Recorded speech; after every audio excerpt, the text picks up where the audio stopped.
নমস্কার বন্ধুরা, আজ আমি রান্না করব ইলিশ মাছের মাথা দিয়ে কচু শাক। চলুন কিভাবে রান্না করি দেখতে থাকুন। প্রথমে আমি কচু শাকগুলি ছাল ছাড়িয়ে নিয়ে ভালোভাবে কেটে নিয়েছি। তারপর এইদিকে কড়াইয়ে জল চাপিয়ে দিয়েছি, কচু শাকগুলি সেদ্ধ করে নেব। তার আগে দিয়ে দেবো পরিমাণ মতো লবণ। এই যে দিয়ে দিলাম। এবার ঢাকা দিয়ে দেবো সেদ্ধ হবার জন্য।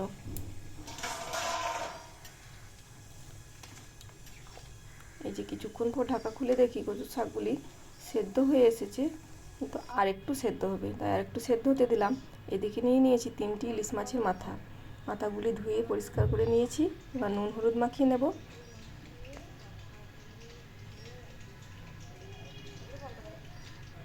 নুন হলুদ মাখানো আমার হয়ে গিয়েছে। এদিকে কড়াই তেল গরম করতে দিয়ে দিয়েছি।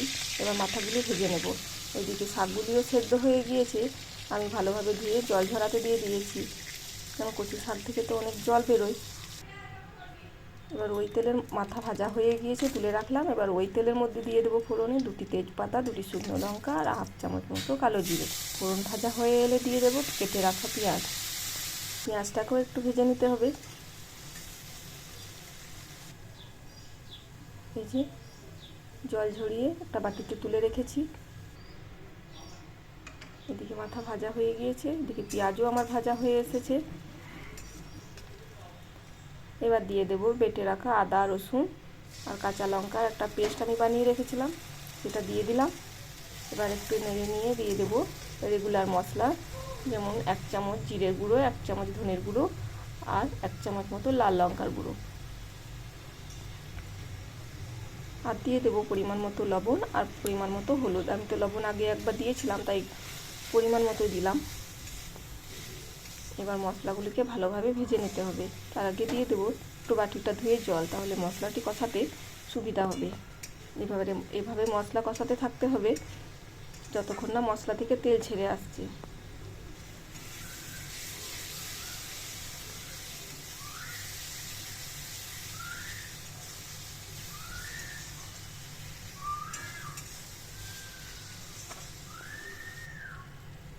এই যে মশলা থেকে তেল ছেড়ে এসেছে, মশলা আমার কষানো হয়ে গিয়েছে। এবার দিয়ে দেবো সেদ্ধ করে রাখা কচু শাক। এবার কচু শাক মশলার সাথে ভালোভাবে কষাতে হবে, রান্না করতে হবে।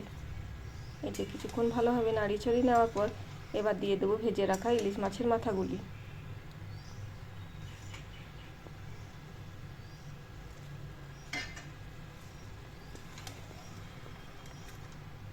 এবারে মাথাগুলি একটু খুন্তি করে চেপে ভেঙে নিয়ে শাকের সঙ্গে ভালোভাবে মেশাতে হবে।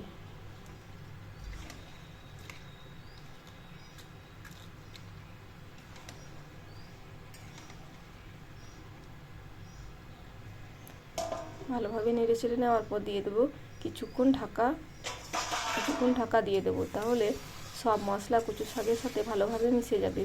এই যে কিছুক্ষণ পর ঢাকা খুলে দেখলাম একটু জলও বেরিয়ে এসেছে। এইভাবে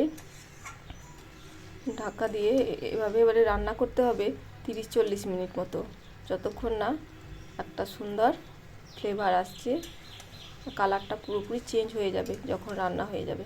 তার আগে দিয়ে দিলাম 1 চামচ মতো মিষ্টি, মানে চিনি, স্বাদটা বেশ ভালো হয়।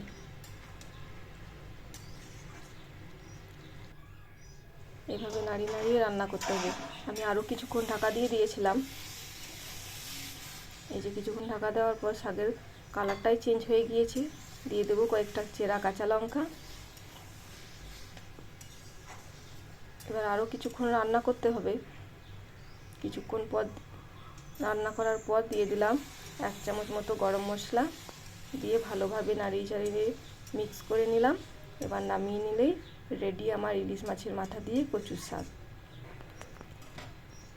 এই যে দেখতে পাচ্ছেন কালারটা পুরোপুরি চেঞ্জ হয়ে গিয়েছে। খেতে কিন্তু খুব সুস্বাদু হয়েছিল। এইভাবে একবার বানিয়ে রান্না করে খেয়ে দেখবেন, দারুণ খেতে হয়। যদি আমার রান্নাটা ভালো লেগে থাকে তো অবশ্যই একটা লাইক কমেন্ট